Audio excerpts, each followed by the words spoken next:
लोभ नर्क का द्वार आज का कहानी का शीर्षक है।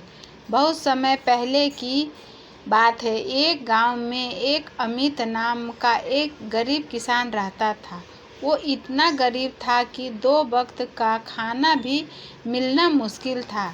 जैसे तैसे करके अपने परिवार का गुजारा करता था। कभी कभी किसी के घर से कुछ चावल मांग कर लाता था तो एक दिन का खाने का हो जाता था। ऐसे ही उसकी जिंदगी चल रही थी।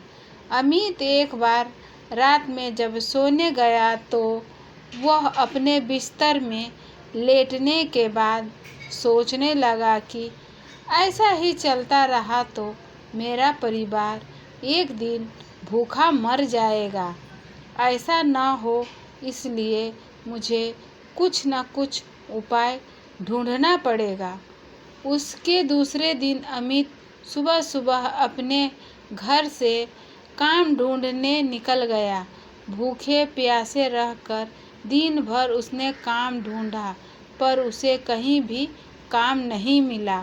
शाम को थका हारा उदास होकर घर लौट आया और रात में थोड़ा बहुत खाना खाकर सो गया। वो हिम्मत नहीं हारा और फिर दूसरे दिन काम की तलाश में निकल गया। उस दिन भी बहुत कोशिश करने के बाद भी उसे एक भी काम नहीं मिला और फिर अमित उदास होकर अपने घर जाने लगा। वो दूसरे गांव से होकर जा रहा था तो उसने देखा कि उस गांव में एक बहुत बड़ी लाइन में लोग खड़े हुए थे।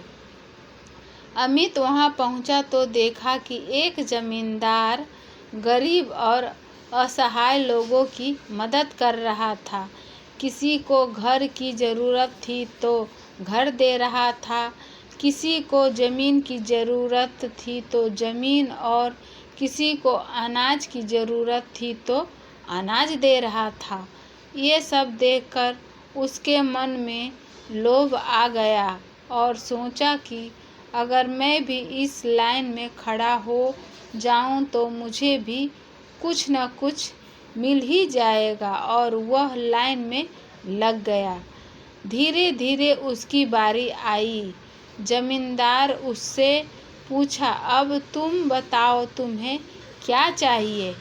अमित हाथ जोड़कर बोला कि साहेब, मुझे आप कुछ ज़मीन दे दोगे तो बड़ी मेहरबानी होगी। जमींदार बोला, ठीक है, तुम एक काम करो, कल सुबह से चलना शुरू करो और सूरज डूबने से पहले तुम उसी स्थान पर वापस आ जाओ जहाँ से चलना शुरू किए थे। उस घेरे में जितना भी ज़मीन आएगा वो सब तुम्हारा ही हो जाएगा। जमींदार की बात सुनकर अमित बहुत खुश हो गया और दूसरे दिन एक स्थान पर निशान गाड़ा और वहां से चलना शुरू कर दिया। उसने चलते चलते सोचा कि बड़ा लंबा घेरा लूँगा और बहुत अधिक ज़मीन मिलेगी। फिर वह कुछ देर बाद बिना खाए पिए दौड़ने लगा और रास्ते में कहीं भी नहीं रुका और बिना पीछे देखे आगे बढ़ता जा रहा था। फिर कुछ देर में शाम होने लगी और सूरज भगवान थोड़ा थोड़ा डूबने लगे। तब अमित घबराने लगा और बोला, अरे, मैं तो बहुत दूर चला आया हूँ। अब सूरज डूबने से पहले मुझे उस स्थान पर कैसे पहुँचूँगा जहाँ से चलना शुरू किया था और वहाँ तक नहीं पहुँचा तो घेरा अधूरा रह जाएगा और मुझे कुछ भी नहीं मिलेगा। अब मैं क्या करूं? इधर का रास्ता भी अच्छे से नहीं जानता। फिर वह भूखा प्यासा होते हुए भी जैसे तैसे करके दौड़ने लगा। कुछ दूर गया ही था कि उसे हाँफ आने लगी और उसके पैर लड़खड़ाने लगे। उधर सूरज भगवान डूब रहे थे और इधर इसका हालत खराब हो रहा था। कुछ देर बाद सूर्यास्त हो गया और वह बेहोश होकर जमीन पर गिर गया और थोड़ी ही देर में उसकी मृत्यु हो गई। जब उसकी मृत्यु का पता उसके परिवार वाले और गांव वाले को चला तब वे वहां आ पहुंचे और उसे वहां से उठाकर शमशान में ले गए।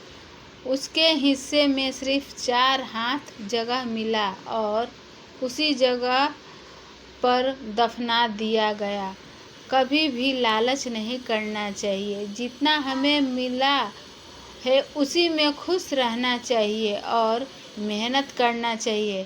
फ्रेंड्स, ऐसी कहानी सुनने के लिए इस चैनल से बने रहे। इस वीडियो को लाइक करें, शेयर करें। अगर इस चैनल पर आप नए हैं तो चैनल को